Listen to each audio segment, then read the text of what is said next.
2024년 새해에도 북한의 핵미사일 개발과 북러 무기 거래 등 한반도를 둘러싼 권위주의 국가들의 위협은 계속되고 있습니다.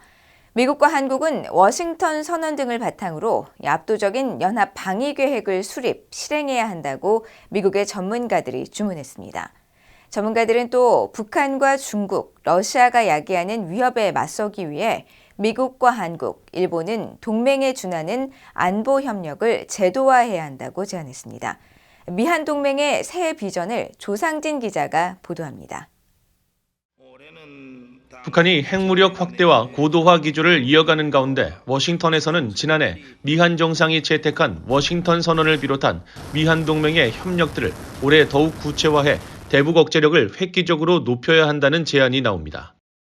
게리 세이모어 전 백악관 대량 살상 무기 조정관은 워싱턴 선언과 지난 8월 미한일 3국 정상이 합의한 캠프 데이비드 정신과 같은 조치들이 미국의 아시아 동맹 체계를 훨씬 강하게 만들었다고 평가했습니다. 그러면서 올해는 워싱턴 선언과 캠프 데이비드 선언 등 광범위한 정상급 합의를 이행하기 위한 실질적인 조치들이 뒤따를 것으로 전망했습니다. 특히 이 같은 미사일 방어와 더 많은 훈련, 조율, 정보 공유 등 모든 조치들이 미국의 아시아 동맹 체계를 훨씬 강하게 만들었다면서 그런 것들은 북한뿐 아니라 중국도 긴장하게 했다고 강조했습니다. 데니스 와일더 전 백악관 국가안보회의 NSC 아시아 담당 선임국장은 미한 동맹 강화의 단면으로 실질적인 동맹 간 훈련을 강조했습니다. 미국과 한국은 실전과 더 유사한 훈련을 실시하고 항공모함 전단 등 더 많은 미국 전략 자산이 한국을 방문할 것이라며 새해에도 양국 간 군사 협력이 활발할 것으로 전망했습니다. 더 나아가 한국이 글로벌 중추국가가 되겠다고 공언한 만큼 우크라이나에서 타이완, 남중국해에 이르기까지 다양한 주제에 대한 미한 양국의 공조가 강화될 것이라면서 특히 중국의 영내 공세 강화, 북러 관계 심화, 북한의 위협에 맞서기 위한 3자 방어 훈련을 일상화해야 한다고 강조했습니다. 주한 미국 부대사를 역임했던 마크 토콜라 한미경제연구소 부소장은 한국과 일본이 북대서양 조약기구 나토와 주요 7개국 G7에 관여하는 등 협력을 확대할 필요가 있다고 제언했습니다. 다자 차원에서 미한일 3국은 나토와 G7의 의제를 형성하는 데 공통의 이해관계를 갖고 있고 한국과 일본의 나토와 G7 관여는 양국을 더 가깝게 만들 것이라고 강조했습니다.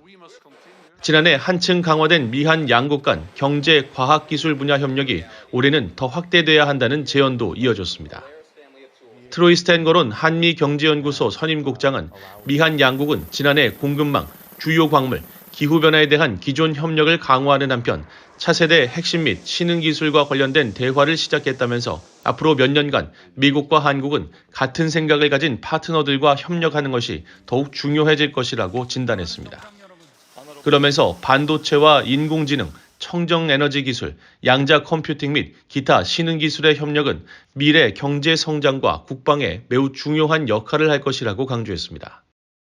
미국과 한국은 올해 북한 인권 부문에서의 협력을 더욱 심화할 것이라는 전망도 나옵니다.